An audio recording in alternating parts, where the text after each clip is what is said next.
So look what your rule says on number 7. You're taking the derivative of a number to an algebraic expression. Like, let's even make it more complicated. I will make it more complicated in a second. You get the number to that expression back. You get the derivative of that algebraic power. And then look what it says. Then you have the natural log of that numerical base. That's your rule, number 7. For when you have a number to a variable expression. So let's go do this derivative. What's the first thing I'm going to do? I'm going to copy it. So I'm going to write down what? 3 to the x. Does everybody understand? On this problem, what's my a? My a is what? 3. What's my f of x? My f of x is x. Okay? So it says the first thing you do is you write your a to your f of x right back down. Then it says times. Now it says I need the derivative of f of x. So what's the derivative of that f of x right there? It's a 1. Now I need the natural log of that numerical base. So that's going to be the natural log of what? 3. Now the natural log of 3 is not, if you type in your calculator, you're going to get this long decimal approximation. So we're just going to leave it the natural log of 3. So I don't care whether you put 3 to the x times the natural log of 3, or whether you put the natural log of 3 in front of 3 to the x, because order doesn't matter, commutative property of multiplication. So what if you had this one? Y was 8 raised to the son of x. I mean, it can be weird. Isn't that a number to some kind of variable expression? So what does this rule say I would do? First, what I do, what I write down? The original, 8 to the sine of x. Now what do I got to do the derivative of?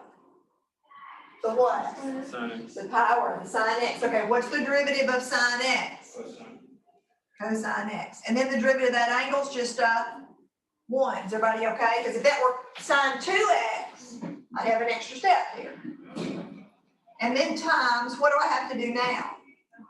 Natural log of what? 8. And all 3 of those are multiplied, and order does not matter on multiplication. So, you might have 8 to the sine x, and then you'd have the natural log of 8 cos. I don't care what order you write it, but you got 3 things multiplied. Now, you got it written on your paper, and you got that sheet in front of you, I hope. So let's make sure we understand.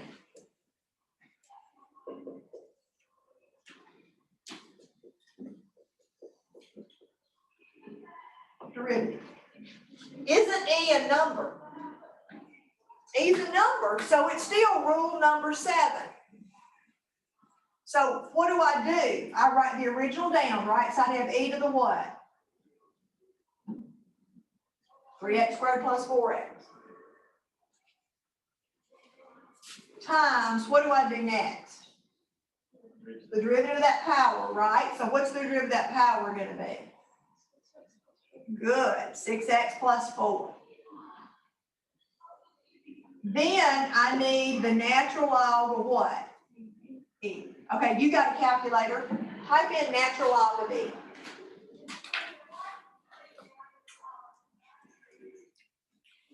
What is it? It's just 1. That's why it doesn't show up. If it's E, this part's always going to be a what? A 1.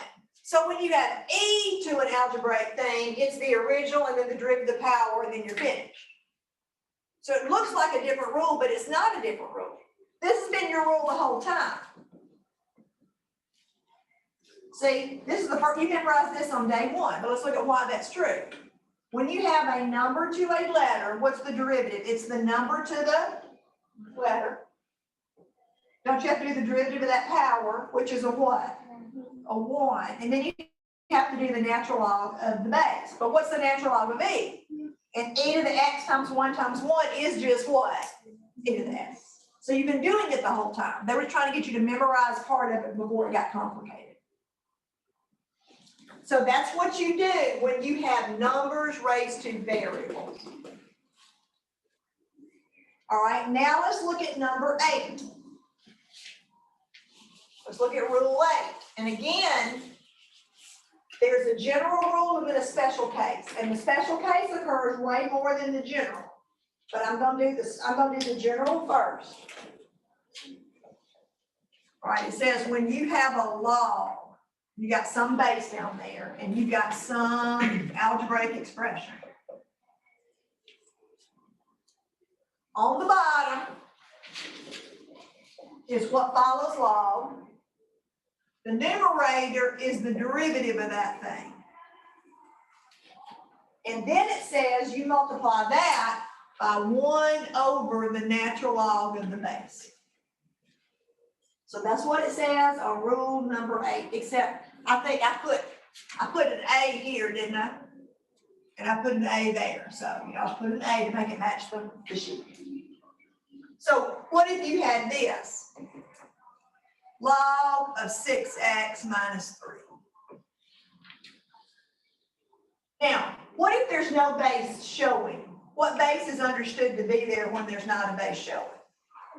10.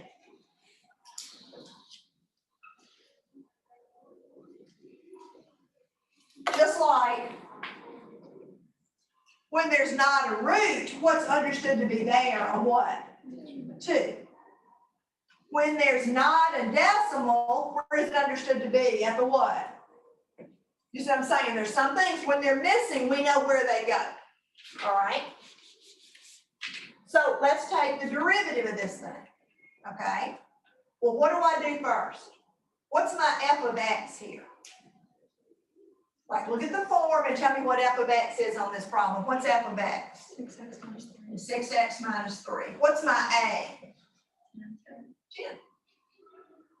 So look what it says. On the bottom is f of x. So what's going to go on the bottom? 6x minus 3. Now, it's not quotient rule. On the top, I just write down the derivative of this thing on the bottom. So what's the derivative of that thing? 6. And I get times 1 over the natural log of, what am I going to put? 10. So my derivative would be a 6 over 6x minus 3 times the natural log of 10. There's my derivative.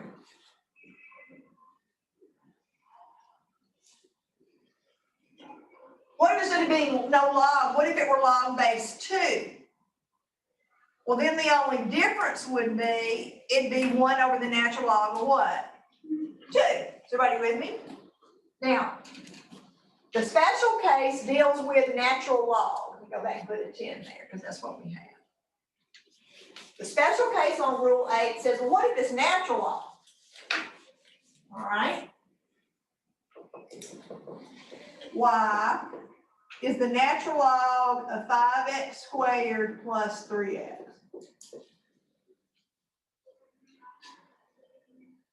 Now, we talked about this when we did logs back at the beginning. What does natural log really mean? Log with the base of what? E.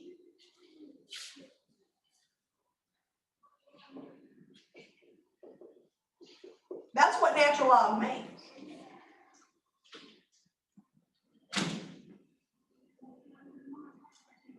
So if I want my derivative, this is a log.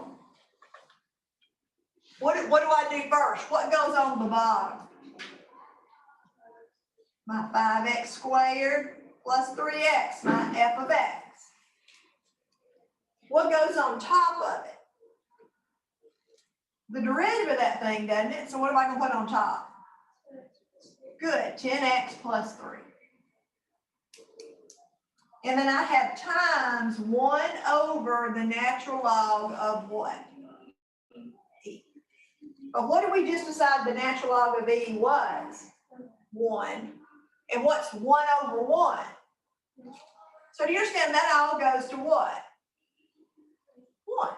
So my derivative is just the 10x plus 3 over 5x squared plus 3x. So when it's natural log, this part you don't have to worry about because it's always going to be a what? A 1. So that's why that special case says when you're doing the derivative of natural log, all you got to worry about is this thing goes on the bottom and the derivative of it goes what? On top. Okay? Now, let me show you way back on test 1, there were 3 log rules in your book on around page 56, if I remember. And I told you that if you didn't learn those 3 rules, you're going to make a nightmare for yourself. Here's why.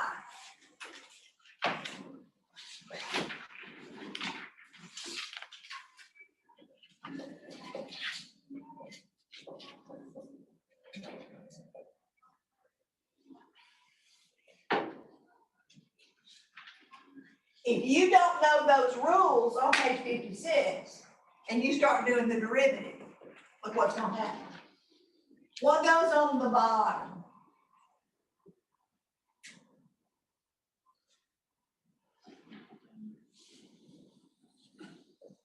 Look at your sheet. What does it say when you have the natural log of f of x? What goes on the bottom? What does it say goes on the bottom? What goes on top of it? So what's my f of x here? 6x minus 3 over 4x plus 5. What goes on top of that? The derivative of that. What am I going to have to use up there? Quotient rule. So I'm going to have to do the bottom times the derivative of the top. What's that? 6 plus or minus on quotient rule. Minus. Then I copy down the top and I do the derivative of the bottom. What's that going to be? All over the bottom what? Now clean that up.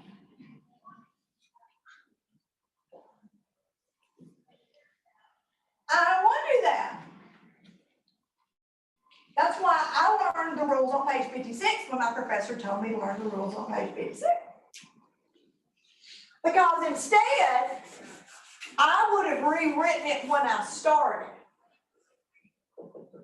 So turn back to that page and find me a rule that's going to help me. Sam, what do I do? The natural log of any fraction will be the natural log of the top fraction minus the natural log of the second fraction. Okay. The second part of it. Good. That's that second rule on that page. Now, why would I rather do this one? Because this is easy and what? That's easy. All right, what's the derivative of this piece? What do I do? Where does this 6x minus 3 go when you do the derivative of natural log? Where does that thing go? On the what? Bottom. What goes on top of it? Which is just 6. minus. I got another natural log. What's going to go on the bottom of this one? What's going to go on top of it? I'm done. Now, the back of the book may get a common denominator, and that's fine, but that's good enough for me. But you see what I'm saying? Unless you want to make yourself have a nightmare. Now, this would be even worse.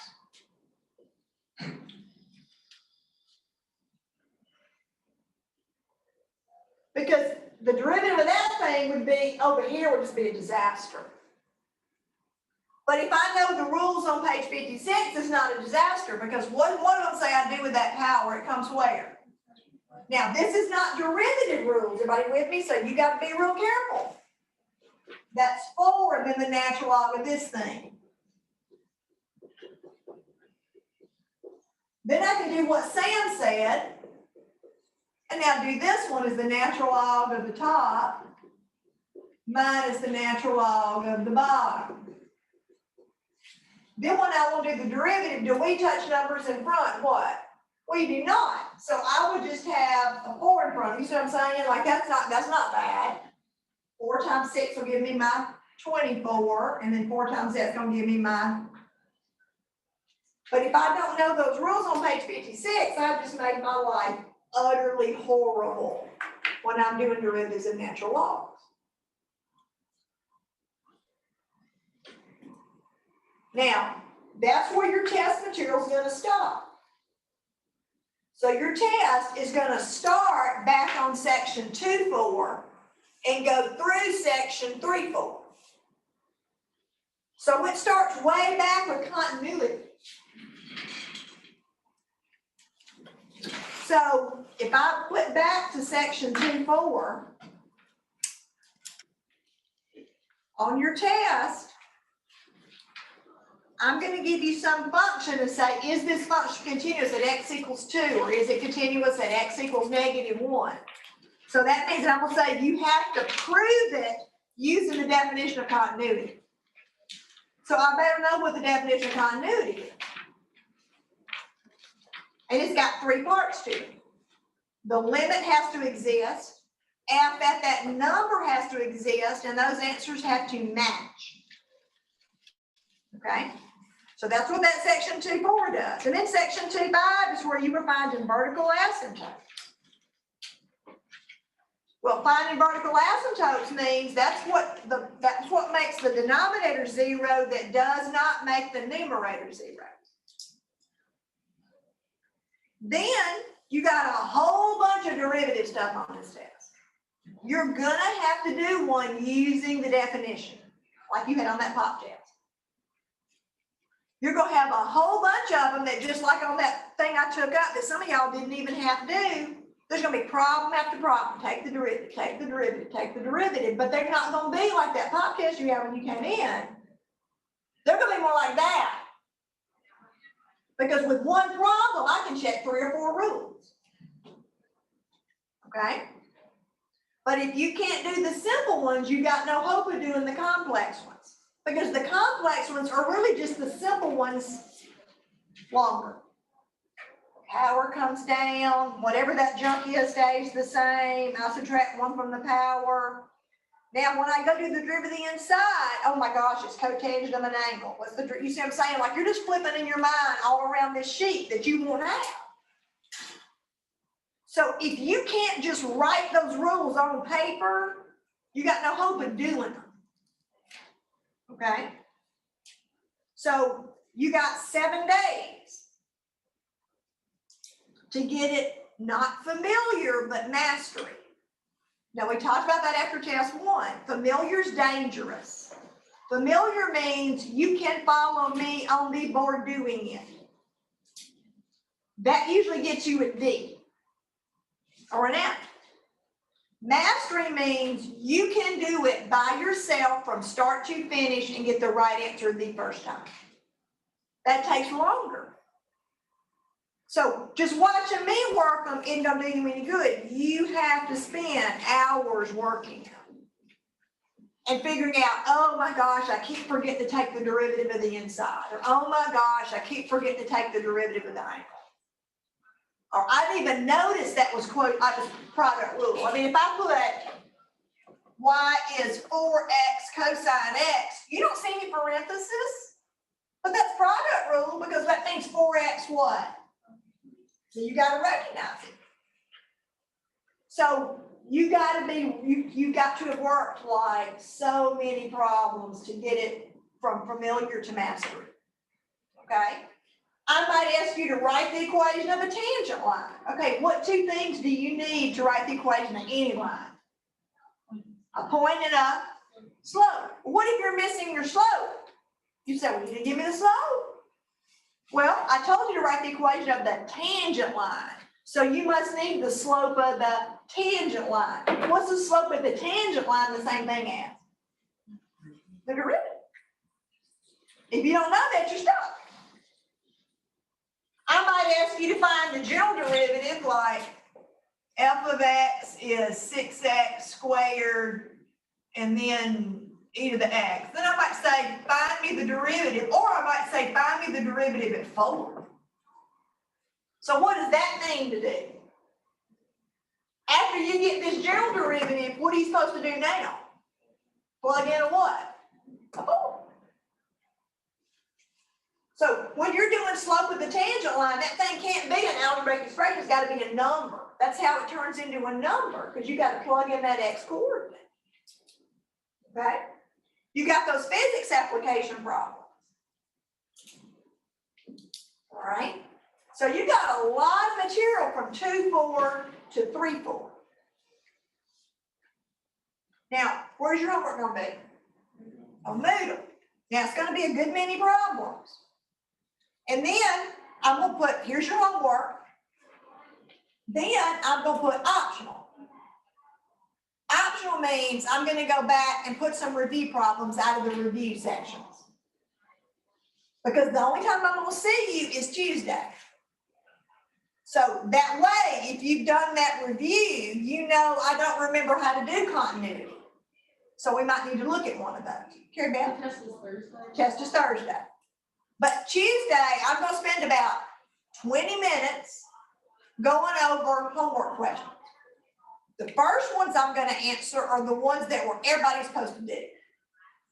And then if we've got time left over, then I'll move into the optional ones for the review.